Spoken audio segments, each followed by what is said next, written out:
Good morning students, lecture number 107 pollination परागण आज हम स्टडी करेंगे।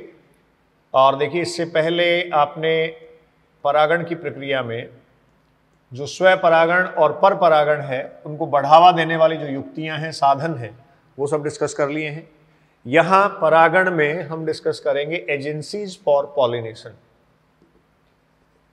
एजेंसीज फॉर पॉलिनेशन, पॉलिनेशन की प्रक्रिया के लिए या परागण के लिए क्या क्या माध्यम हैं उनको हम यहाँ डिस्कस करेंगे। तो देखिए, बेसिकली पॉलिनेशन को, परागण को दो अलग अलग कैटेगरीज में डिवाइड किया जा सकता है। जो मेन कैटेगरीज हैं, मुख्य श्रेणियां हैं, एक आप कहेंगे एबायोटिक पॉलिनेशन या एबायोटिक पॉलिनेटिंग एजेंट्स, ठीक है, अजैविक परागकर्ता, और दूसरा स्टूडेंट्स आप कह सकते हैं बायोटिक पॉलिनेटिंग एजेंट्स या बायोटिक पॉलिनेशन, ठीक है। जैविक परागण, अजैविक परागण। ये जो अजैविक परागण की प्रक्रिया है, इसमें देखिए किसी भी प्रकार का आप कहेंगे ऑर्गेनिज्म या जीव परागण संपन्न करवाने के लिए भाग नहीं लेता है। अजैविक माध्यमों द्वारा परागण होता है, और अजैविक माध्यम, एबायोटिक मीडियम, ये क्या क्या है स्टूडेंट्स? तो ये आप कहेंगे एयर, वायु द्वारा, और वाटर, ये दो आप कहेंगे एबायोटिक मीडियम है। तो इनके टाइप देखो हम डिस्कस कर लेते हैं। सबसे पहले आपको पता होना चाहिए एनीमोफिली। ये सबसे महत्वपूर्ण अजैविक परागण की प्रक्रिया है, जिसको आप कहते हैं वायु परागण। इसको आप लिखते हैं बच्चों वायु परागण, वायु द्वारा परागण, अर्थात पोलन ग्रेन्स या परागकण थ्रू एयर, वायु के द्वारा मादा वृत्तिकाग्र के संपर्क में आते हैं। ये एनीमोफिली है, और इसको आप कह सकते हैं अजैविक माध्यम में सबसे, या माध्यमों में से सबसे सामान्य या अति सामान्य ये है। अजैविक माध्यमों में से सबसे सामान्य या अति सामान्य ये प्रक्रिया है। क्लियर है? एनीमोफिली हुआ। एनीमोफिली के बाद में दूसरा यहां जो है वो है हाइड्रोफिली। हाइड्रोफिली, अभी जो हाइड्रोफिली है ये बच्चों है जल परागण। और जल परागण आप ये कह दीजिए कि एक स्मॉल प्रोपोर्शन, एनसीईआरटी लिखती है कि जो एक स्मॉल प्रोपोर्शन में, छोटे अनुपात में कुछ एक पादप, आप कहेंगे small proportion of flooring plants, पुष्पीय पादपों का एक छोटा भाग या बहुत कम पुष्पीय पादप जो हैं वो जल परागण की प्रक्रिया प्रदर्शित करते हैं, ठीक है। तो small proportion of the flooring plants जो है वो स्टूडेंट्स इसमें इन्वॉल्व होता है। क्लियर हुआ? अब देखिए, इसके बाद बायोटिक पॉलिनेशन पे आते हैं। तो आप ये देखिए, जो पॉलिनेशन का प्रोसेस या परागण का प्रक्रम है, उसमें से majority of plants, majority of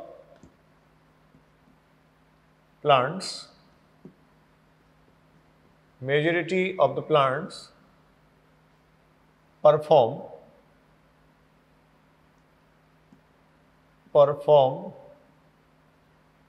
biotic pollination, ठीक है। हिंदी में आप लिख सकते हैं बच्चों, अधिकतर पादप, या फिर आप कहेंगे पादपों की, पुष्पीय पादपों की एक जो बड़ी संख्या है, मेजॉरिटी जो है, बाहुल्य उनका जो है, वो जैविक परागण की प्रक्रिया को संपन्न करता है। अब ये जो जैविक परागण की प्रक्रिया है, इसके भी टाइप्स और प्रकार हम देख लेते हैं। तो देखो, इसमें से भी मोस्ट कॉमन है एंटोमोफिली। अब यहाँ इंग्लिश की टर्मिनोलॉजी जो है वो ज़्यादा इंपॉर्टेंट हो जाती है, क्योंकि देखो क्वेश्चन जब पूछेगा तो आपसे कीट परागण नहीं लिख के देगा, क्वेश्चन पूछेगा तो वायु परागण नहीं लिख के देगा। आपको पता ही लग रहा है कि वायु के द्वारा परागण हो रहा है, तो हिंदी में इसका कोई ज़्यादा मतलब नहीं है। एनीमोफिली, हाइड्रोफिली, इस तरीके से टर्म्स देगा। एंटोमोफिली, देखिए एंटोमोफिली को हम कहते हैं कीट परागण, ठीक है, ये है कीट परागण जो आप कहेंगे जैविक परागण में से सबसे सामान्य है या अति सामान्य, मोस्ट कॉमन। एक वर्ड लिख के छोड़ देता हूं, आगे पूरा डिटेल हम पढ़ने वाले हैं इसकी। ये स्टूडेंट्स क्या है, मोस्ट कॉमन। एंटोमोफिली के अलावा फिर आपके पास है ऑर्निथोफिली। देखो ऑर्निथोफिली जो होगा, ये ऑर्निथोफिली है पक्षी परागण, पक्षियों के द्वारा परागण, पक्षी परागण। एनसीईआरटी में एग्जाम्पल आपको दे रखे हैं, ठीक है, डिटेल में हम इसकी भी बात करेंगे, पक्षी परागण। उसके बाद स्टूडेंट्स चिरेप्टेरोफिली,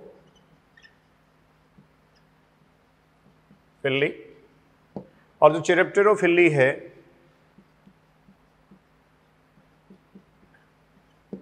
ये चमगादड़ द्वारा परागण आप कहेंगे चिरेप्टेरोफिली। एक और आप लिख सकते हैं मेलेकोफिली, मेलेकोफिली, ये स्नेल्स या जो मॉलस्क्स हैं होंगे, इनके द्वारा परागण होता है, मॉलस्क्स के द्वारा परागण। जो बड़े आकार के जंतु हैं, ये जो एनिमल्स करते हैं, इसको स्टूडेंट्स जूफिली कहते हैं। जूफिली को आप लिख देते हैं जंतु परागण, ठीक है। तो ये परागण की प्रक्रियाएं हैं। मेजॉरिटी ऑफ द प्लांट्स आपने कहा जैविक परागण को संपन्न करती है, जैविक परागण की प्रक्रम को संपन्न करती है।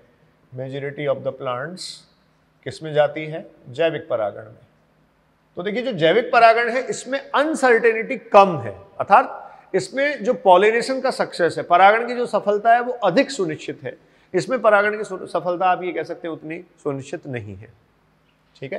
तो आप ये कहेंगे इसके लिए बायोटिक पॉलिनेशन के लिए परागण की सफलता, ये परागण की सफलता ऊपर की तरफ में स्टूडेंट्स एरो लगा रहा हूं अधिक है, जबकि ये काफी अनसर्टेन है, इसमें अनसर्टेनिटीज, अनिश्चितताएं हैं, अनिश्चितताएं हैं।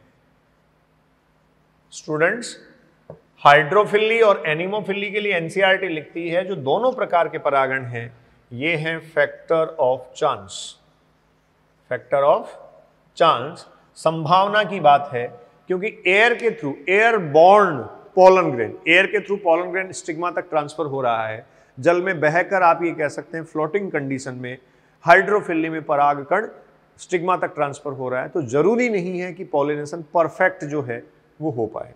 तो ये फैक्टर ऑफ चांसेस को कहा गया।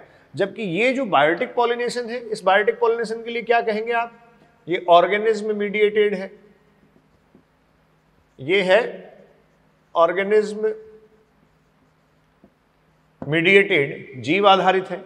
ऑर्गेनिज्म मीडिएटेड या जीव आधारित होने से, ऑर्गेनिज्म मीडिएटेड होने से या जीव आधारित होने से इसमें आप ये कह सकते हैं जो अनसर्टेनिटीज हैं वो रिड्यूस हो जाती हैं and it will be the more certain. Uncertainties ये स्टूडेंट्स क्या हो जाएंगी, नीचे की तरफ मैंने एरो लगाया है, इसको समझिए आप, ये रिड्यूस हो जाती है। तो अनसर्टेनिटी जिसमें रिड्यूस हो जाती हैं, ये अनसर्टेनिटीज को रिड्यूस करने के लिए ही, अनसर्टेनिटीज जो है इनको रिड्यूस करने के लिए ही बायोटिक पॉलिनेशन का जो प्रोसेस है उसमें विभिन्न प्रकार के अनुकूलन पाए जाते हैं। सबसे ज़्यादा संपन्न होने वाला परागण आपको पता है, हमने जो से डिस्कस किया, ये है एंटोमोफिली, ठीक है, कीट परागण। तो पॉलिनेशन या परागण की प्रक्रिया में हम ये डिस्कस करेंगे एजेंसीज फॉर द पॉलिनेशन, परागण के लिए जो है वो कौन से माध्यम हैं या एजेंट्स ऑफ पॉलिनेशन। एक तरीके से हम इनको कह सकते हैं परागकर्ता या फिर परागणकर्ता। परागकर्ता और परागणकर्ता हम पढ़ रहे हैं, जिसमें दो मेजर टाइप आपने कहा, एबायोटिक और फिर आपने कहा बायोटिक। तो एक चार्ट एक बार ये बनाइए। अब वन बाय वन हम ये सब डिस्कस कर रहे हैं। हाँ जी स्टूडेंट्स, तो देखिए अब हम इसमें एबायोटिक पॉलिनेशन जो है, अजैविक परागण, इसकी डिटेल पढ़ रहे हैं। एबायोटिक पॉलिनेशन, आप पढ़ रहे हैं अजैविक परागण। और अजैविक परागण में जो पराग करता है, जो पॉलिनेटिंग एजेंट्स हैं, ये पॉलिनेटिंग एजेंट्स हैं विंड और वाटर। ठीक है, दो टाइप आपको डिस्कस करने हैं। एबायोटिक पॉलिनेशन, पॉलिनेटिंग जो चार्ट अभी हमने बनाया उसमें हमने ब्रीफ किया है इसका। पॉलिनेटिंग एजेंट्स, इनको बायोटिक और एबायोटिक में आपने डिवाइड किया है। अब यहां सबसे पहले आप कहेंगे, फर्स्ट ए मैं डिस्कस कर रहा हूं एनिमोफिली। ठीक है, तो देखिए हर एक प्रकार के परागण के लिए जो पादप है, आवृतबीजी पादप और उनके पुष्पों की कुछ विशेषताएं होती हैं, कुछ अनुकूलन वो विकसित अपने आप में कर लेते हैं। वो अनुकूलन क्या है, पॉलिनेशन का प्रोसेस होता कैसे है, और साथ में कुछ एग्जाम्पल्स एनसीईआरटी ने दिए हैं, ये सब हम यहां डिस्कस करेंगे। तो देखिए एनिमोफिली वायु परागण, क्लियर, आप पढ़ रहे हैं एनिमोफिली और इसको हम कह रहे हैं वायु परागण। अर्थात जो पॉलन ग्रेन्स हैं वो हवा द्वारा, वायु द्वारा उड़कर मादा वृत्तिकाग्र पर स्थानांतरित होते हैं। आप कहेंगे ये जो पॉलन ग्रेन्स हैं, ये पॉलन ग्रेन्स स्थानांतरित जब हुए मादा वृत्तिकाग्र पर, तो ये स्थानांतरित हुए बाय एयर और बाय विंड। ठीक है, मादा वृत्तिकाग्र पर इनका स्थानांतरण वायु द्वारा, वायु परागण ये है। अगली इंपॉर्टेंट बात, अजैविक परागण में से अति सामान्य ये है, अजैविक परागण में, या जो अजैविक परागण की विधि है उसमें से अति सामान्य, अति सामान्य, क्लियर।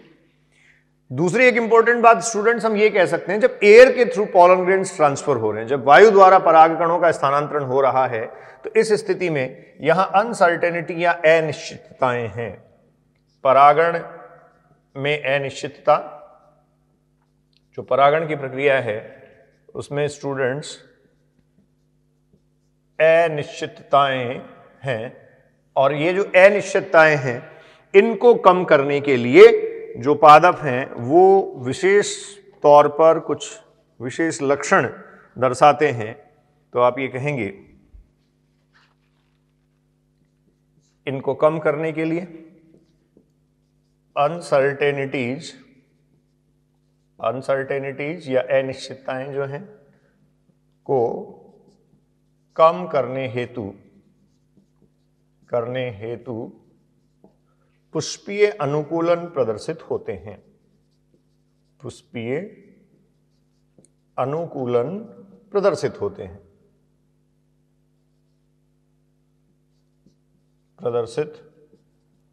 हैं, अब देखो ये पुष्पीय अनुकूलन जो प्रदर्शित होते हैं, ये पुष्पीय अनुकूलन क्या है, हमें ये यहां देखना है। इससे पहले आप ये डिस्कस कर चुके हैं कि जो स्मॉल प्रोपोर्शन है प्लांट्स का, वो स्मॉल प्रोपोर्शन ही एबायोटिक पॉलिनेटिंग एजेंट्स को यूज करता है। ठीक है, तो आप लिखें अडेप्टेशंस या अनुकूलन। ये जो एयर पॉलिनेशन या फिर आप कह सकते हैं जो एनिमोफिली दर्शाते हैं, उन फ्लावर्स के, उन पुष्पों के अनुकूलन निम्न प्रकार हैं। सबसे पहली बात देखिए, एयर के थ्रू पॉलन ग्रेन्स ट्रांसफर हो रहे हैं, तो पोलन ग्रेन्स के केस में कुछ बातें समझिए आप। पोलन ग्रेन्स या परागकण क्या होने चाहिए, संख्या में ज्यादा होने चाहिए कि कम होने चाहिए? ऑब्वियस है, उड़ के जब जा रहा है तो संख्या में ज्यादा होने चाहिए, जिससे अनिश्चितताओं को कम किया जा सके। आप कहेंगे अबंडेंस, ये स्टूडेंट्स वर्ड लिखा जाता है प्रचुरता। ठीक है, या फिर आप कह सकते हैं enormous in number,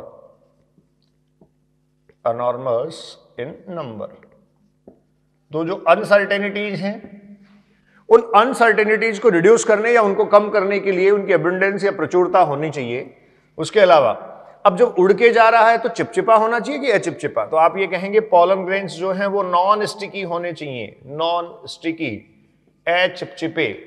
और आपने ये पहले पढ़ रखा है कि जो पोलन ग्रेन का पोलन किट है, ये पोलन किट स्टिकी नेचर का होता है, चिपचिपी प्रवृत्ति का होता है, जिससे एंटोमोफिलस जो कंडीशन है, एंटोमोफिलस फ्लावर्स जो हैं उनमें चिपचिपा होना चाहिए। एंटोमोफिलस कौन सा हुआ? जो कीटों द्वारा परागण करता है। उसमें कीट अगर पुष्प पे आएगा, चिपचिपा परागण होने के कारण पॉलिनेशन या प्रक्रिया जो परागण की है उसको बढ़ावा मिलेगा। लेकिन यहां पोलन ग्रेन्स कैसे होने चाहिए? Non sticky. ठीक है, फिर स्टूडेंट्स आप अगला कहेंगे लाइट वेट, हल्के। ठीक है, ये पोलन ग्रेन्स या परागकण जो हैं वो हल्के होने चाहिए, जिससे उड़कर वायु द्वारा या एयर के थ्रू जो है वो कंप्लीटली ये क्या हो सके? ट्रांसफर हो सके। ठीक है, फिर देखो अगला मैं लिख रहा हूं जो इन्फ्लोरेसेंस होता है, जो पुष्पक्रम होता है, उसकी स्थिति क्या है? ऐसे पादपों में जो पुष्पक्रम है ये क्या है? पुष्पीय अक्ष। ठीक है, जो पुष्प धारण करता है, पुष्प धारण करता है। देखो बच्चों, आपने जैसे भी पढ़ा कि अनसर्टेनिटीज या अनिश्चितताओं को कम करने के लिए यहाँ अनुकूलन प्रदर्शित होते हैं पुष्प द्वारा। तो ये अनुकूलन क्या हो सकते हैं? पुष्पक्रम के केस में, इन्फ्लोरेसेंस के केस में आप कहेंगे स्मॉल साइज्ड, छोटे आकार के पुष्प होने चाहिए। और ये जो पुष्प छोटे आकार के हैं ये पुष्पीय अक्ष पर सघन, पुष्पीय अक्ष पर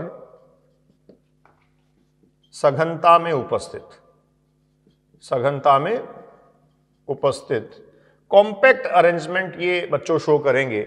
सघनता या कॉम्पैक्शन, कॉम्पैक्शन होगा मतलब बहुत पास अगर ये होंगी, या कॉम्पैक्शन इनमें होगा। तो कॉम्पैक्शन होने से देखो क्या हुआ, पास होने से क्या हुआ? जब उड़कर पोलन ग्रेन आएगा तो कहीं ना कहीं वो इस पुष्पीय अक्ष पर अटक जाएगा। पुष्पीय अक्ष में ये सघनता में उपस्थित होने चाहिए, छोटे आकार के पुष्पीय होने चाहिए। इनका छोटा आकार जो है वो छोटे पुष्प जो हैं वो पुष्पीय अक्ष में लगे रहेंगे। ठीक है, इसके अलावा जो फीमेल पोर्शन है, स्त्री केसर से संबंधित क्या विशेषताएं होनी चाहिए? देखिए जो स्त्री केसर है इससे रिलेटेड आप ये कहेंगे, सबसे पहली बात मादा वृत्तिकाग्र या स्टिग्मा चौड़ी, फिदरी, रोमयुक्त या रोमिल। और ये रोमिल होना क्यों आवश्यक है? जिससे कि पोलन ग्रेन्स जो हैं वो इसमें अटक सकें, या पोलन ग्रेन्स जो उड़कर आते हैं वो पोलन ग्रेन्स को ये आसानी से रिसीव कर सके। तो स्टिग्मा चौड़ी होनी चाहिए, फिदरी होनी चाहिए। एक और इंपॉर्टेंट पॉइंट, प्रत्येक अंडाशय में एक ही बीजांड की उपस्थिति, जो ओव्यूल है एक ही होना चाहिए। एक ही बीजांड की उपस्थिति या एक ही ओव्यूल की प्रेजेंस स्टूडेंट्स होनी चाहिए। अब ये एक ही बीजांड की उपस्थिति या एक ही ओव्यूल की प्रेजेंस है तो इससे क्या फायदा है? देखिए अगर सिंगल ओव्यूल होगा, ये स्टिग्मा स्टाइल और ये बच्चों ओवरी, यहां आप ये कह रहे हैं सिंगल ओव्यूल प्रेजेंट है, तो सिंगल ओव्यूल के प्रेजेंस से क्या कोई फायदा है? बेनिफिट है। डेफिनेटली आप ये कह सकते हैं, जैसे इसमें सिंगल ओव्यूल प्रेजेंट है तो सिंगल ओव्यूल के होने का क्या फायदा है? पोलन ग्रेन स्टिग्मा पर आया। अब आप ये कहते हैं पोलन ग्रेन्स जो हैं वो उड़कर या बाय एयर के थ्रू जो हैं वो स्टिग्मा तक ट्रांसफर होते हैं, तो इसका मतलब क्या हुआ? अनसर्टेनिटी है। अब अगर यहां number of pollen ovule number of ovule अगर एक से ज्यादा होते इस ओवरी में, तो पोलन ग्रेन्स तो वैसे ही अनसर्टेनिटी के साथ यहां आते हैं, वैसे ही अनिश्चितताएं हैं। ठीक है, बाय एयर इस पे ट्रांसफर होते हैं, तो सिंगल ओव्यूल ही प्रेजेंट होना चाहिए, जिससे फर्टिलाइजेशन की पॉसिबिलिटी जो है वो क्या हो जाए? बढ़ जाए। तो प्रत्येक अंडाशय में एक ही बीजांड उपस्थित होना चाहिए, जिससे क्या होगा? आप कहेंगे परागण तथा निषेचन, परागण तथा निषेचन की सफलता बढ़ जाती है। इससे परागण तथा निषेचन की सफलता बढ़ जाती है, क्योंकि अगर एक से ज्यादा ओव्यूल होंगे, एक से ज्यादा बीजांड की उपस्थिति यहां होगी, इस स्थिति में पोलन ग्रेन्स वहां जो आते हैं उन पोलन ग्रेन्स के द्वारा हो सकता है इस स्टिग्मा या वृत्तिकाग्र पर पोलन ग्रेन कम पहुंचे, या जितने पहुंचे उनमें से कुछ जर्मिनेट हो पाए। वो बाई एयर एनवायरमेंटल फैक्टर्स का इंपैक्ट है, पूरी तरीके से पर्यावरणीय कारकों के प्रभाव में यह प्रक्रिया हो रही है। इसलिए एनवायरमेंटल फैक्टर्स के इंपैक्ट के कारण यहां पॉलिनेशन की जो सक्सेस है उसको मेंटेन करने के लिए, पॉलिनेशन हो, उसकी सक्सेस मेंटेन होने का मतलब वो आगे निषेचन तक जाए, इसको मेंटेन करने के लिए जो ओवरी है उस ओवरी में सिंगल ओव्यूल की प्रेजेंस ही होनी चाहिए। ठीक है, सिंगल ओव्यूल उसमें अगर प्रेजेंट होगा तो ये स्टूडेंट्स एक तरीके से फायदा है।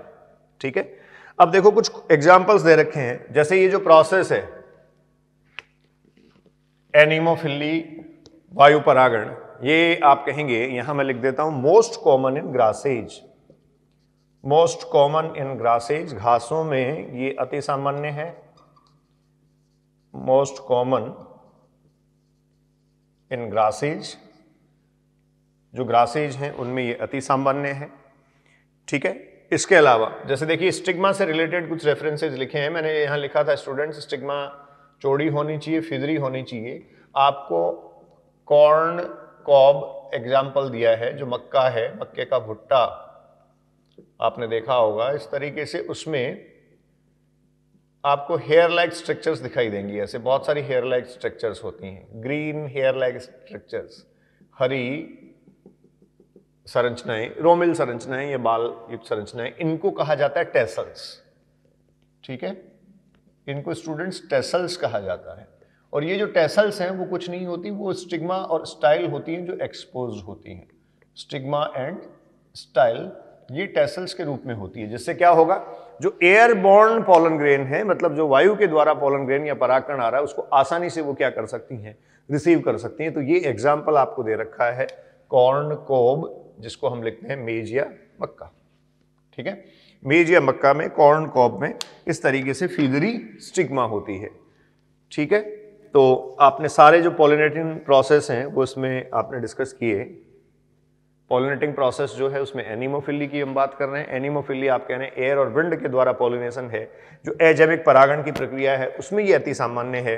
अब यहाँ परागण में काफी अनिश्चितताएं हैं, तो इनको निश्चितताओं में बदलने के लिए, या परागण की जो अनिश्चितताएं हैं, अनसर्टेनिटीज है, उनको कम करने के लिए पुष्पीय अनुकूलन प्रदर्शित होते हैं। और बच्चों जो अनुकूलन प्रदर्शित होते हैं उसमें मैंने अलग अलग पार्ट ले लिया है। पॉलन ग्रेन्स या परागकण जो है उनमें क्या अनुकूलन है कि वो अबंडेंस या प्रचुरता में बनते हैं, वो अचिपचिपे होते हैं, नॉन स्टिकी होते हैं, वो लाइट वेट होते हैं या हल्के होते हैं। ठीक है, इसके बाद आपने कहा जो पुष्पक्रम है, पुष्पीय अक्ष पर पुष्प धारण करता है, इसमें छोटे आकार के बहुत सारे पुष्प होने चाहिए। कॉम्पैक्शन या कॉम्पैक्ट अरेंजमेंट अगर है तो उससे भी आप ये कहेंगे स्टूडेंट्स क्या हो जाती है, पॉलिनेशन की जो सक्सेस है वो बढ़ जाती है। जैसे आप अगर देखें इस तरीके से कॉम्पैक्ट अरेंजमेंट हो या कॉम्पैक्शन हो, और इस कॉम्पैक्शन के कारण स्मॉल साइज फ्लावर्स हैं।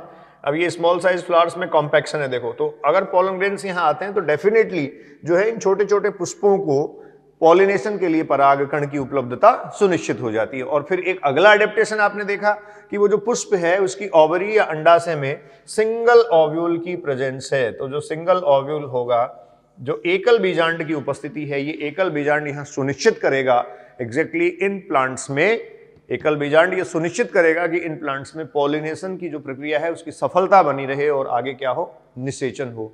इसलिए एकल बीजांड की यहाँ उपस्थिति होती है। तो ये हमने कहा इनमें पुष्पक्रम की स्थिति। फिर देखो पिस्टिल और स्त्री केसर से रिलेटेड, जो पिस्टिल है, स्त्री केसर है, उससे रिलेटेड एडेप्टेशन क्या है, स्टिग्मा चौड़ा होना चाहिए, फिदरी या रोमिल है, जैसे आपको टेसल्स, ये हिंदी में फुदकी वहां लिखा हुआ है, ये आपको दे रखा है एनसीईआरटी में, टेसल्स हैं जो एग्जैक्टली बाहर की तरफ एयर में, हवा में आप ये कह सकते हैं लहराती रहती है, हल्की रोमयुक्त संरचनाएं होती हैं, ग्रीनिश, और ये एग्जैक्टली स्टिग्मा और स्टाइल हैं जो कॉर्नकॉब या मक्का में उपस्थित हैं। तो इनके होने से क्या होगा, जो एयर बॉर्न पोलन ग्रेन है उसको आसानी से ट्रैप किया जा सकेगा। ठीक है, ये एडेप्टेशन है। अब क्या नहीं होना चाहिए या किसकी यहां आवश्यकता नहीं है, तो दो बातें आप और नोट करें। देखिए जो फ्लावर्स हैं या पुष्प हैं, उनमें फ्लावर्स, इनके आप ये कहेंगे पुष्पीय उपांग रंगीन व आकर्षक होना आवश्यक नहीं है। पुष्पीय उपांग रंगीन व आकर्षक, आप कहेंगे कलर्ड, होना आवश्यक नहीं है, सामान्यतः होते भी नहीं है। होना आवश्यक नहीं है, तो सामान्यतः जो पुष्पीय उपांग हैं वो इनमें कलर्ड नहीं होते हैं, क्योंकि किसी भी प्रकार के बायोटिक पॉलिनेटिंग एजेंट को, जैविक परागकर्ता को इनको अट्रैक्ट नहीं करना, इनको अपनी तरफ आकर्षित नहीं करना है, इसलिए आप ये कह सकते हैं इनकी कोई आवश्यकता यहां नहीं है। उसके बाद दूसरी इंपॉर्टेंट बात देखिए, जो पुष्पीय उपांग रंगीन होते हैं वो पेटल्स होते हैं, ठीक है, दलपुंज की जो संरचनाएं हैं वो होती हैं, तो वो रंगीन नहीं होने चाहिए या मतलब नहीं होने चाहिए, ये अडेप्टेशन नहीं है, वो जनरली रंगीन नहीं होते, रंगीन और आकर्षक नहीं होते, क्योंकि वहां आवश्यकता नहीं है।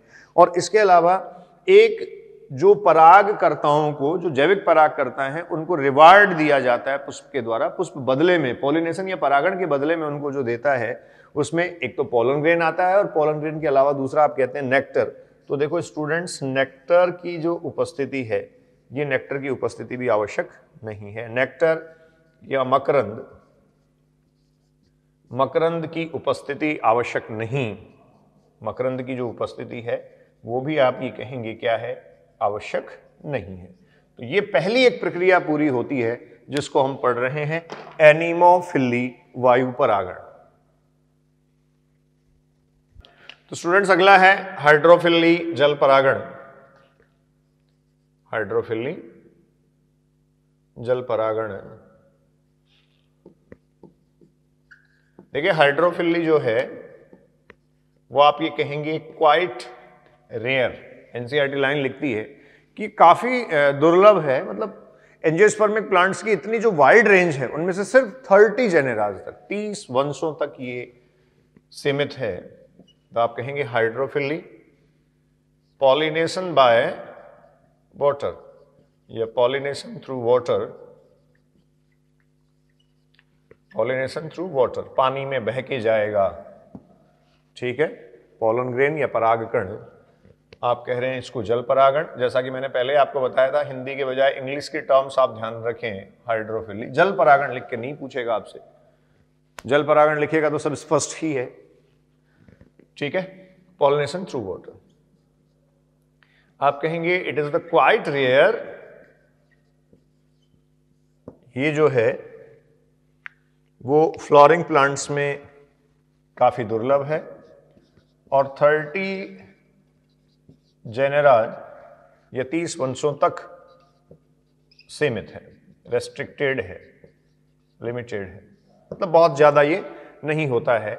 इससे पहले मैं आपसे डिस्कस कर चुका हूं कि एबायोटिक पॉलिनेशन में जो एनीमोफिली है वो एनीमोफिली क्या है, मोस्ट कॉमन है, ठीक है। इसके अलावा देखिए students, mode of pollen grain transfer यहां क्या है, तो आप कहेंगे वाटर। आपको कुछ प्लांट्स की सीक्वेंस डिस्कस करनी पड़ेगी, जैसे देखिए हम बात अगर करें एल्गी, इसके अलावा ब्रायोफाइट्स,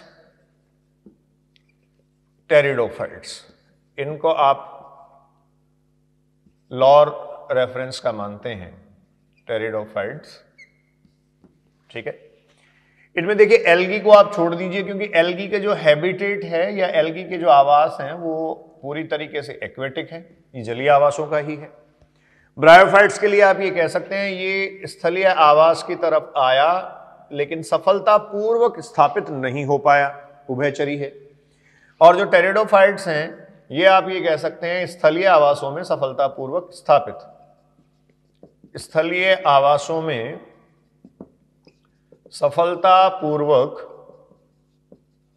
सफलतापूर्वक ये क्या हो पाए, स्थापित हो पाए, ठीक है। तो यहां से एक बात देखने की ये है, एल्गी में ब्रायोफाइट्स और टेरिडोफाइट्स, इन सब में, एल्गी को छोड़ दीजिए क्योंकि वो तो जलीय आवास में ही पाया जाता है, ये स्थलीय आवास की तरफ मूव हुआ, जलीय तथा स्थलीय आवासों में उपस्थित है इसलिए उभयचरी है, और टेरिडोफाइट्स आप कह रहे हैं स्थलीय आवासों में सफलतापूर्वक स्थापित है। अब ये जो दोनों हैं इनका जियोग्राफिकल डिस्ट्रीब्यूशन काफी सीमित है। इनका आप कहेंगे जियोग्राफिकल डिस्ट्रीब्यूशन, भौगोलिक वितरण काफी सीमित है। अब जियोग्राफिकल डिस्ट्रीब्यूशन या भौगोलिक वितरण इनका सीमित क्यों है, तो आपके पास सीधा आंसर आ जाएगा, जल पर इनकी निर्भरता है। निषेचन या फर्टिलाइजेशन के लिए देखिए ब्रायोफाइट्स के केस में भी अगर आप बात करें तो बेसिकली युग्मक स्थानांतरण और निषेचन की प्रक्रिया के लिए, निषेचन प्रक्रिया को करवाने के लिए ऑब्वियस है युग्मक का स्थानांतरण करना पड़ेगा, तो निषेचन प्रक्रिया के लिए जल पर निर्भरता, निषेचन प्रक्रिया के लिए जल पर इनकी जो निर्भरता है बच्चों, ये इनको जियोग्राफिकल भौगोलिक वितरण की दृष्टि से क्या कर देती है, सीमित कर देती है। तो भौगोलिक वितरण की दृष्टि से ये सीमित हैं, इनकी डिस्ट्रीब्यूशन जो है वो सीमित है, क्योंकि निषेचन प्रक्रिया के लिए इनकी निर्भरता किस पर है, जल पर है। लेकिन इससे आगे वाला हम डिस्कस कर लेते हैं। देखिए इससे आगे आया जिम्नोस्पर्म। अब जो जिम्नोस्पर्म्स ये अनावृत बीजी आप देख रहे हैं, इन अनावृत बीजी पादपों में निषेचन के लिए जल पर निर्भरता नहीं है, लेकिन उसके बावजूद भी इनका भौगोलिक वितरण भी काफी सीमित है। आप ये कहेंगे इनका भी जो भौगोलिक वितरण है, ये भौगोलिक वितरण सीमित है। तो भौगोलिक वितरण इनका सीमित होने का कारण क्या है, एक बहुत परफेक्ट रीजन आपको पता होना चाहिए। देखिए ये जो प्लांट्स हैं, इनमें जो सीड बनता है, ये सीड नेकेड होता है, अनावृत होता है, ठीक है, अनावृत होता है। क्यों? क्योंकि जो मादा शंकु है जिम्नोस्पर्मिक प्लांट्स का, उस मादा शंकु में मेगा स्पोरोफिल्स हैं, गुरु बीजाणु पर्ण हैं।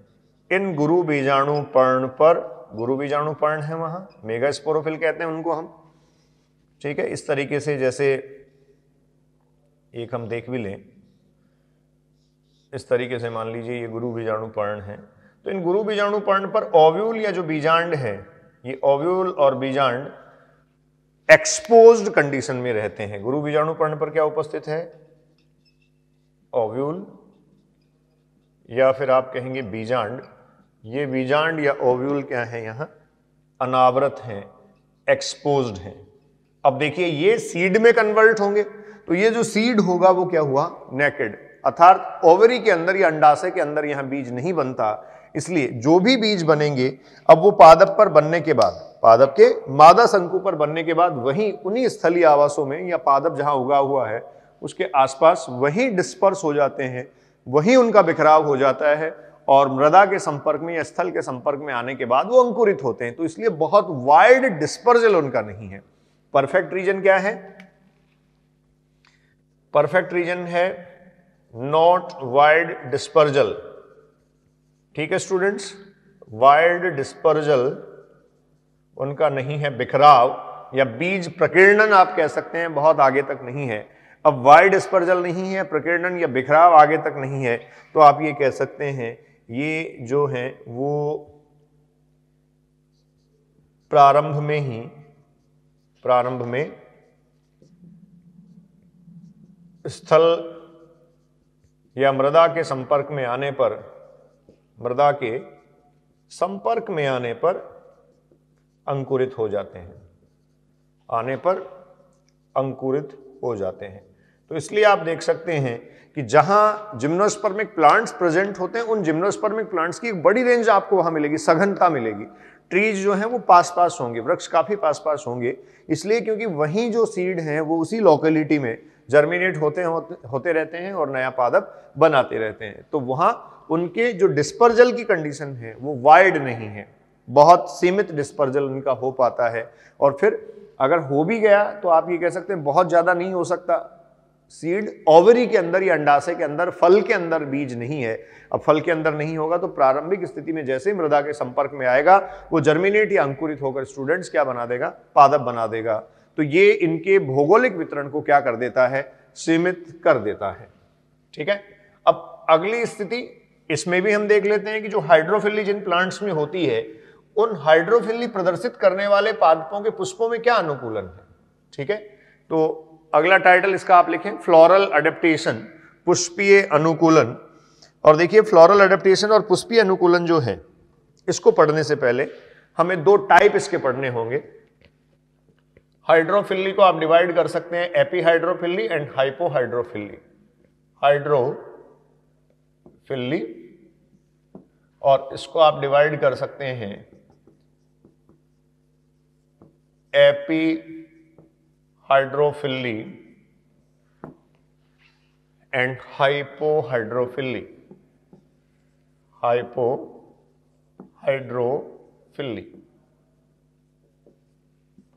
ये देखिए एपीहाइड्रोफिल्ली जो है वो जल की सतह पर परागण है, ठीक है, अधोजल परागण, अधिजल परागण सॉरी, जल की सतह पर परागण। अब जल की सतह पर परागण की प्रक्रिया कैसे संपन्न हो सकती है, तो आप ये कहेंगे इसमें नर और मादा पुष्प दोनों जल की सतह के ऊपर आपको मिलेंगे। नर पुष्प जो है वो वहां से परागकण रिलीज कर देगा और वो परागकण बहकर मादा वृत्तिकाग्र तक स्थानांतरित होंगी, ये प्रक्रिया इसमें होगी।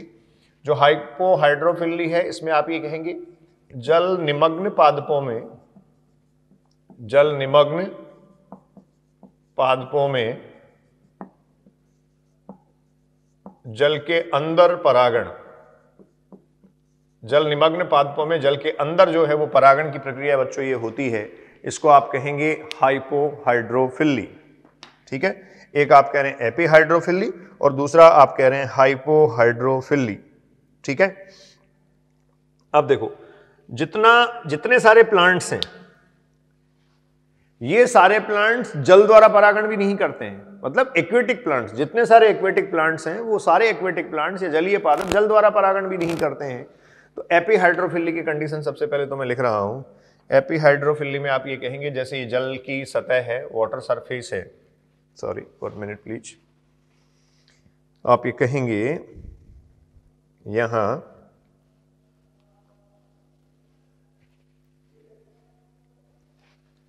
एपीहाइड्रोफिल्ली में हम डिस्कस कर रहे हैं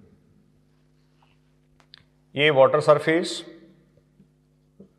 अब वाटर सरफेस से स्टूडेंट्स क्या होगा, लॉन्ग स्टाक्ड फ्लावर जो है वो रिबन लाइक, ये जैसे हम कहेंगे फीमेल फ्लावर होगा। फीमेल फ्लावर सतह से ऊपर आ जाता है, मादा पुष्प सतह से ऊपर आ जाता है, और ये मेल गैमेट एग्जैक्टली जो मेल गैमेट है वो रिलीज किया जाएगा,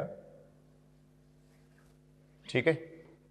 ये मेल गैमेट रिलीज किया जाएगा जो एग्जैक्टली इसको अप्रोच कर रहा है, ये इसके अप्रोच में जा रहा है, ठीक है। तो मेल फ्लावर और फीमेल फ्लावर सतह के ऊपर आपको मिलेंगे, ये मेल फ्लावर, ये फीमेल फ्लावर। जो फीमेल फ्लावर हैं वो लॉन्ग स्टाक्ड होते हैं, लॉन्ग स्टाक्ड, लंबे आप ये कह सकते हैं व्रंतयुक्त होते हैं।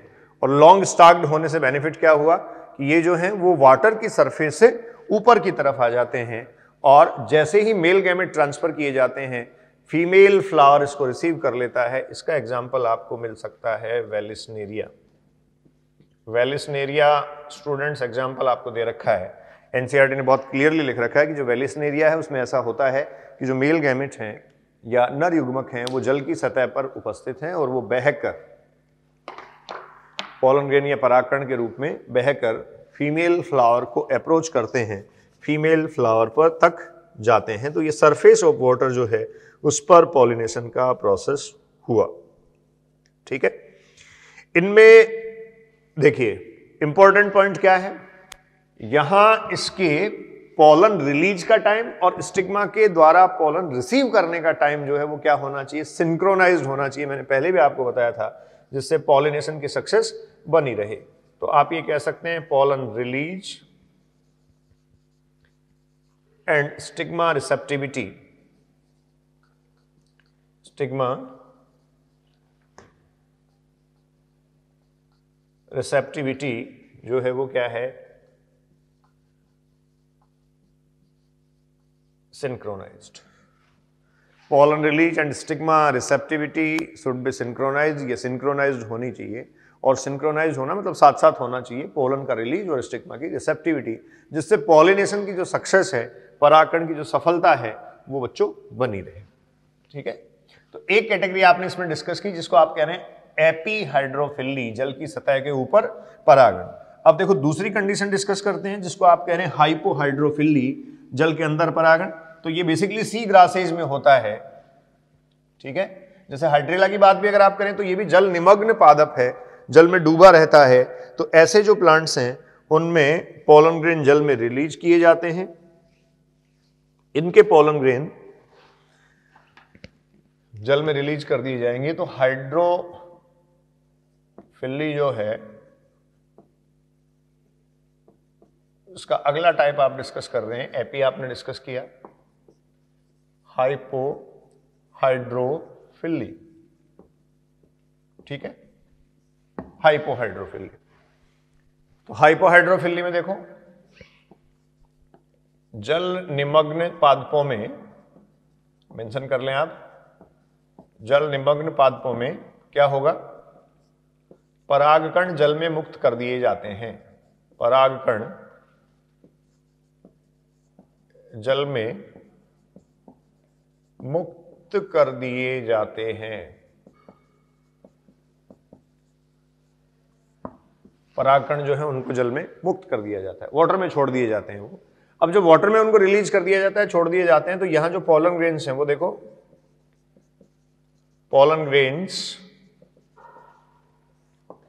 लॉन्ग रिबन लाइक, ठीक है, जिससे जल के अंदर वो बहते हुए किसी न किसी तरीके से मादा व्रतिकाग्र को स्टूडेंट्स क्या कर सकें, अप्रोच कर सकें। ठीक है, और पॉलिनेशन को वो अचीव कर सकें। तो ये इस तरीके से कंडीशन आपके पास है पोलन ग्रेन्स जो हाइपोहाइड्रोफिली में पार्टिसिपेट करते हैं। यहां आप कह सकते हैं एग्जाम्पल के फॉर्म में, एग्जाम्पल सी ग्रासेज। जो सी ग्रासेज हैं, जल निमग्न घासें जो हैं, उनमें ग्रासेज में ये प्रेजेंट होता है। इसके अलावा देखो इनके एडेप्टेशंस, फ्लावर्स के या पुष्पों के एडेप्टेशन या अनुकूलन क्या होंगे। तो एडेप्टेशन या अनुकूलन में आप अगर देखें तो इनके पोलन ग्रेन जो है वो म्यूसिलेजिनस शीथ द्वारा, एडेप्टेशंस लिख लो आप, पुष्पों के एडेप्टेशंस या अनुकूलन, इसमें आप कहेंगे परागकण म्यूसिलेजिनस श्लेष्मीय, म्यूसिलेजिनस को बोला जाता है श्लेष्मीय आच्छद शीथ द्वारा प्रोटेक्टेड होना चाहिए। प्रोटेक्टेड, क्योंकि म्यूसिलेजिनस शीथ द्वारा स्टूडेंट्स अगर प्रोटेक्टेड ये नहीं हुआ तो वहां क्या हो जाएगा, जो पोलन ग्रेन जल में छोड़ा जाता है, ये जल की सतह पर छोड़ा जाता है, वो लंबे टाइम तक जो है वो जीवन क्षम नहीं बना रह पाएगा। ठीक है, आपने क्लियर कर लिया कि पोलन वाइबिलिटी बनी रहनी चाहिए उसमें, जिससे वो अंकुरित हो सके, मादा व्रतिकाग्र पर जाकर जर्मिनेट कर सके, इसलिए म्यूसिलेजिनस शीथ के द्वारा प्रोटेक्टेड होना चाहिए। क्या इसमें नहीं होना चाहिए, तो आप वही दोनों बातें यहां रिपीट कर सकते हैं, नेक्टर मकरंद की उपस्थिति, ठीक है, तथा attractive coloured floral parts. Floral parts ये मैंने हिंदी सब वहां लिख रखा था, ठीक है। तो आप ये कहेंगे जो कलर्ड अट्रैक्टिव फ्लोरल पार्ट्स हैं, रंगीन पुष्पीय उपांग हैं, उनकी उपस्थिति तथा नेक्टर की उपस्थिति है आवश्यक नहीं है, क्योंकि यहाँ किसी भी जैविक परागकर्ता को न ही ने आकर्षित करना है और न ही ने रिवार्ड देना है, इसलिए नेक्टर की प्रेजेंस यहाँ नहीं होगी और अट्रैक्टिव कलर्ड फ्लोरल पार्ट्स भी यहाँ स्टूडेंट्स नहीं होंगे। ये एग्जाम्पल आपको दे रखे हैं हाइड्रोफिली। हाइड्रोफिली में कॉमन एग्जाम्पल शुरू में लिखा है, वेलिस्नेरिया लिखा है, 2-3 एग्जाम्पल हैं, ये भी क्लियर रखें आप।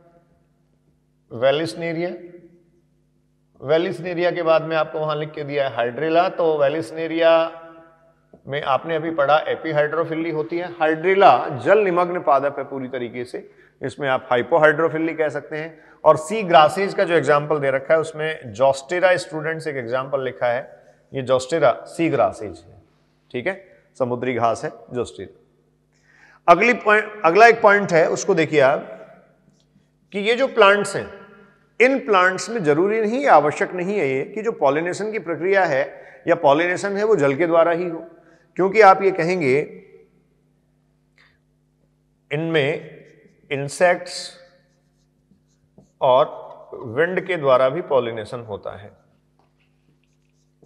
इंसेक्ट्स और विंड के द्वारा भी पॉलिनेशन या परागण, और इंसेक्ट्स और विंड के थ्रू पॉलिनेशन हम क्यों कह सकते हैं? क्योंकि देखिए क्या है, एनसीईआरटी ने एक लाइन लिखी है स्टूडेंट्स, मेरे पास स्टेटमेंट है, ठीक है, ये कह रहा है in majority of aquatic plants such as water hyacinth and water lily, मतलब जो एक्वेटिक प्लांट्स या जलीय पादप है उनकी एक बहुलता है, उनका आप ये कह सकते हैं एक बड़ा वर्ग है जिसमें वाटर हायसिंथ और वाटर लिली लिखा गया है। इनके फ्लावर्स या पुष्प जो हैं वो जल की सतह के ऊपर आ जाते हैं तथा पॉलिनेट होते हैं इंसेक्ट्स और विंड्स के through as in most of the land plants. जैसे अधिकतर स्थलीय पादपों में insect pollination entomophily, wind pollination anemophily होता है, उसी तरीके से जल की सतह के ऊपर आ जाने के बाद इन पादपों में जलीय पादप है लेकिन पॉलिनेशन या परागण कैसा है? इंसेक्ट के थ्रू और विंड के द्वारा भी परागण, क्योंकि पुष्प जो हैं वो आप ये कहेंगे जलीय सतह से बाहर, पुष्प जलीय सतह से बाहर एक्सपोज होते हैं। अब आप वेलिस्नेरिया के केस में ऐसा नहीं कहें, जरूरी नहीं है कि जलीय सतह से बाहर ही आ गया तो ये वैसा ही पॉलिनेशन करे, जल की सतह से बाहर बहुत ज्यादा एक्सपोज्ड ये नहीं होता, ठीक है। आपने वाटर लिली और वाटर हायसिंथ अगर देखा हो तो जल की सतह के ऊपर ही उनके वायुव्य भाग काफी अच्छे विकसित होते हैं, तो इसका एग्जाम्पल आपके पास हुआ वाटर हायसिंथ, ठीक है। ये मोस्ट प्रॉब्लमेटिक एक्वेटिक वीड है बच्चों, मोस्ट प्रॉब्लमेटिक एक्वेटिक वीड, सबसे ज्यादा आप कह सकते हैं ये प्रॉब्लमेटिक वीड है, खरपतवार है, क्योंकि बहुत तेजी से इसका वेजिटेटिव प्रोपेगेशन या कायिक प्रवर्धन होता है। भारत में या भारत की नदियों में ब्यूटिफिकेशन या सौंदर्यीकरण के लिए लाई गई थी, ठीक है। एक्सोटिक स्पीसीज है, विदेशज जाति है जो बाहर से यहां लाई गई, तो आपको ध्यान होना चाहिए वाटर हायसिंथ सबसे अधिक समस्यात्मक खरपतवार ये है, वाटर हायसिंथ, और उसके अलावा वाटर लिली, ये जो वाटर लिली है, ये दोनों ही एग्जाम्पल हम डिस्कस इसमें कर रहे हैं। ऐसे एक्वेटिक प्लांट्स, ऐसे जलीय पादप जिनका पॉलिनेशन या परागण किसके द्वारा हो रहा है? पॉलिनेशन या परागण की घटना इनमें संपन्न हो रही है इंसेक्ट्स और विंड के द्वारा। जो वाटर हायसिंथ का एग्जांपल मैंने डिस्कस किया, ये इकोलॉजी के पॉइंट ऑफ व्यू से भी इंपॉर्टेंट है। एक्सोटिक स्पीसीज है, क्यों इंडिया में लाया गया था? मैंने बोला अभी ब्यूटिफिकेशन के लिए लाया गया था, बहुत सुंदर और आकर्षक अट्रैक्टिव फ्लावर्स इनमें बनते हैं। और इसके अलावा अगर आप देखें तो जो बे ऑफ बंगाल है, बंगाल की खाड़ी है, उसमें बहुत ज़्यादा समस्यात्मक जलीय खरपतवार है। एनसीईआरटी में यहाँ फर्स्ट चैप्टर में लिखा भी है, पूरी तरीके से आप इसको रिड ऑफ नहीं कर सकते, पूरी तरीके से इससे छुटकारा नहीं पाया जा सकता, इसको निकाल बाहर नहीं फेंका जा सकता। उसका बड़ा कारण बच्चों ये है क्योंकि इसमें वेजिटेटिव प्रोपेगेशन या कायिक प्रवर्धन की दर काफी अधिक है। अति उच्च कायिक प्रवर्धन दर के कारण इसको पूरी तरीके से नष्ट नहीं किया जा सकता। तो ये दूसरा आपके पास अजैविक परागण जो है उसका प्रकार रहा हाइड्रोफिली, जिसको आप कह रहे हैं जल परागण। अब हम बात करेंगे बायोटिक पॉलिनेशन। हाँ जी स्टूडेंट्स, तो देखिए अब नेक्स्ट है आपके पास बायोटिक पॉलिनेशन, जैविक परागण। जैविक परागण आपने पहले ही क्लियर कर लिया था। जो मेजॉरिटी ऑफ प्लांट्स हैं वो आप ये कहेंगे, मेजॉरिटी ऑफ प्लांट्स, मैं फिर लिख रहा हूं, इंपॉर्टेंट पॉइंट है, मेजॉरिटी ऑफ प्लांट्स। कौन से प्लांट्स? फ्लावरिंग, और फ्लावरिंग प्लांट्स का मतलब angiospermic plants. Majority of plants, flowering plants use biotic pollination, use biotic pollination, या फिर आप कह सकते हैं biotic pollinating agents, pollinating agents. अब ये जो बायोटिक पॉलिनेटिंग एजेंट्स हैं, जैविक परागकर्ता, ये जैविक परागकर्ता क्या हैं, कौन से परागकर्ता हैं, इन्हीं के आधार पर देखिए कुछ टाइप्स हमने डिस्कस किए थे, उस चार्ट में मैंने लिखा था। तो जो जैविक परागकर्ता हैं इनके बारे में पहले बात करते हैं। एनसीईआरटी ने बहुत सारे एग्जाम्पल्स भी यहाँ लिख के दिए हैं, काफी मैटर इसमें आपको लिख के दिया है। जैविक परागकर्ता, ये जो जैविक परागकर्ता हैं, जैविक परागकर्ताओं की एक वाइड रेंज है, ठीक है। इसमें देखो स्टूडेंट्स क्या है, बीज हैं, मक्खियां, मधुमक्खियां भी आप कह सकते हैं, बटरफ्लाइज तितलियां, इसके अलावा आप कहेंगे फ्लाइज बीटल्स, फ्लाइज बीटल्स, भ्रमर भंवरे जो हैं ये भी परागण की प्रक्रिया में काफी सक्रिय रूप से सम्मिलित हैं। इसके अलावा एक वास्प का एग्जाम्पल आपको दे रखा है, वास्प जो है उसको कहते हैं बर्न, ठीक है ना। उसके अलावा स्टूडेंट्स आप कह सकते हैं मोथ, ये भी इंसेक्ट है, यक्का के साथ, यक्का पादप का ये पॉलिनेशन प्रोसेस करता है, ये आपने पढ़ा होगा, महत्वपूर्ण है ये भी। उसके अलावा देखिए आप कहेंगे बर्ड्स हैं, बर्ड्स, इन बर्ड्स में एक आपको दे रखा है हमिंग बर्ड, छोटे आकार का गुंजन पक्षी होता है ये, हमिंग बर्ड, ठीक है,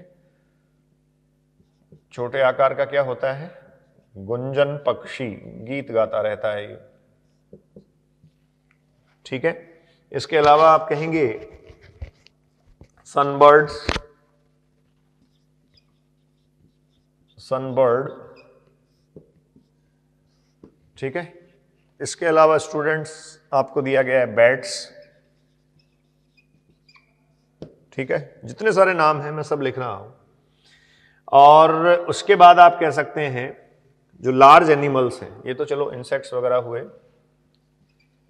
लार्ज एनिमल्स, और ये जो लार्ज एनिमल्स हैं इनमें देखिए प्राइमेट्स, ठीक है ना, लेम्यूर वगैरह जो हैं, लंगूर, इंपॉर्टेंट है tree dwellers, tree dwellers, tree dwellers को बोलते हैं बच्चों आप वृक्षवासी, जो पेड़ों पर रहते हैं और एक प्लांट से दूसरे प्लांट, एक पौधे से दूसरे पौधे पर जब ये जाते हैं तो ये पॉलिनेशन का प्रोसेस करवा देते हैं। ये AIPMT में पूछा गया था, AIPMT 15 में, AIPMT 2015 में स्टूडेंट्स पूछा गया था, ट्री ड्वेलर्स हो सकती हैं। इसके अलावा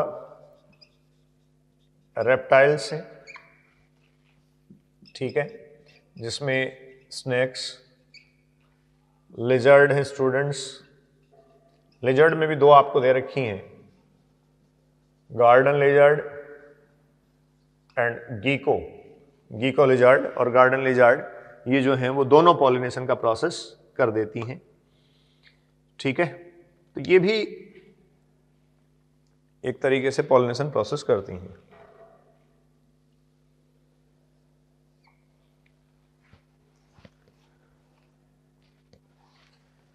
एक मिनट, गीको, जिनको की तरह लिख दिया मैंने, गीको होना चाहिए। रॉडेंट्स, जो ट्री ड्वेलर्स हैं उनके साथ ये भी आपको मेंशन करके दिया। तो ये इतने सारे पॉलिनेटिंग एजेंट्स दे रखे हैं। लार्ज एनिमल्स के थ्रू होने वाला जो पॉलिनेशन है उसको हमने कैटेगराइज किया था जूफिली, ठीक है, इसको आप कहते हैं जंतु परागण, ठीक है।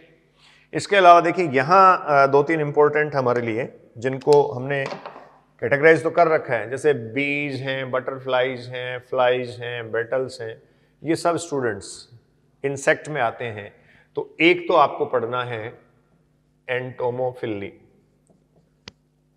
एंटोमोफिली, ये एंटोमोफिली इंसेक्ट पॉलिनेशन प्रोसेस है, इंसेक्ट्स के थ्रू होने वाला पॉलिनेशन है।